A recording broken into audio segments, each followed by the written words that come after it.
The clash over anxiety, Freud in one corner, Goleman in the other.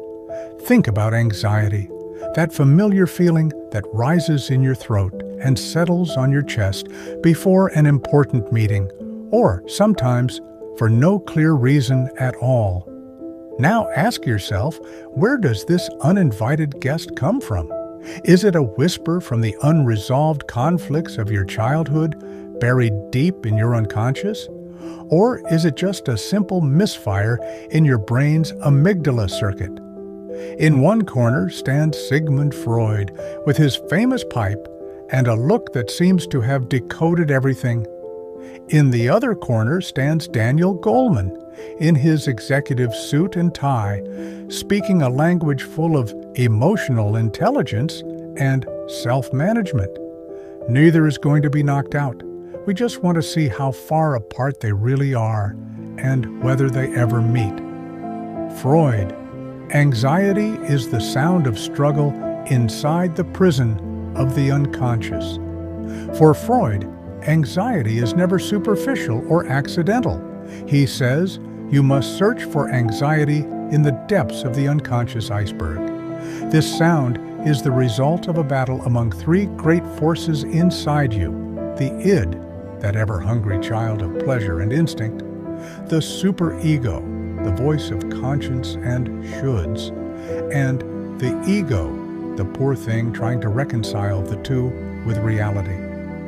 When the ego feels threatened with losing control, or when the id's forbidden impulses are about to erupt, or the superego is suffocating you with guilt, an alarm goes off: anxiety.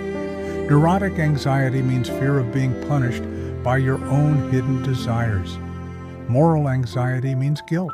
Real anxiety means a reaction to an external danger. But always, always the root lies somewhere you do not have conscious access to. The cure? Years on the psychoanalytic couch, free association, dream analysis, and finally, making the unconscious conscious. Because Freud believed that until the unconscious becomes conscious, anxiety will not subside. Goleman. Anxiety is being hijacked by your amygdala, not by your mother complexes. But Goleman steps in with a calm smile and says, yes, Freud was great, but our brains have come a long way since his time, both in the lab and in everyday life.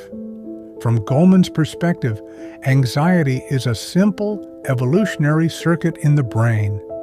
Here is the story. Sensory information first reaches the amygdala, an almond-shaped region deep in the brain. The amygdala decides much faster than the prefrontal cortex, the center of logic and analysis. Is there a threat or not? If it says yes, the sympathetic nervous system turns on. The body prepares for fight or flight. Heart rate rises, breathing quickens, muscles tense.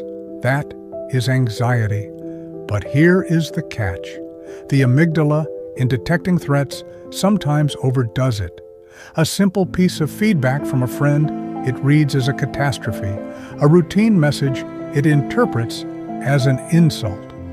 Goleman calls this phenomenon amygdala hijack. You have been kidnapped by your own emotion. Anxiety is nothing but a cognitive error and a lack of self-management skills. If Freud said, resolve the unconscious conflict, Goleman says, no, my friend, just take a deep breath and teach your amygdala that sometimes there is no threat. Practice, do cognitive restructuring, raise your self-awareness. The meeting point, where it gets interesting. On the surface, these two have nothing to say to each other. But if we sit a few minutes longer, we see they are complements, not opposites. Freud had never seen a living brain except on the dissection table, but he discovered the unconscious. Today, neuroscience tells us that the amygdala and the limbic system are the biological substrate of Freud's unconscious. The id's impulses might be nothing but amygdala activation. And the self-awareness that Goleman insists on is, in Freudian language, the strengthening of the ego so that it can mediate between the id and the superego. But the fundamental difference lies in the solution. Freud says, go back, find the roots. Goleman says, look forward, learn skills. Freud sees humans as prisoners of their history, with a small window of escape through psychoanalysis. Goleman sees humans as emotional entrepreneurs who can rewire their brain patterns in just a few weeks. Which one should you believe? Perhaps the answer is both, but in different situations. If your anxiety is so deep that it stems from childhood trauma, abuse, or unresolved losses, Freud is the better guide.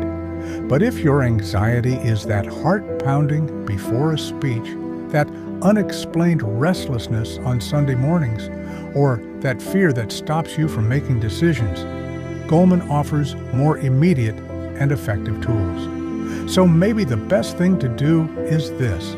Take a deep diaphragmatic breath in honor of Goleman, and at the same time, ask yourself, which part of my unconscious is this anxiety signaling from? In honor of Freud.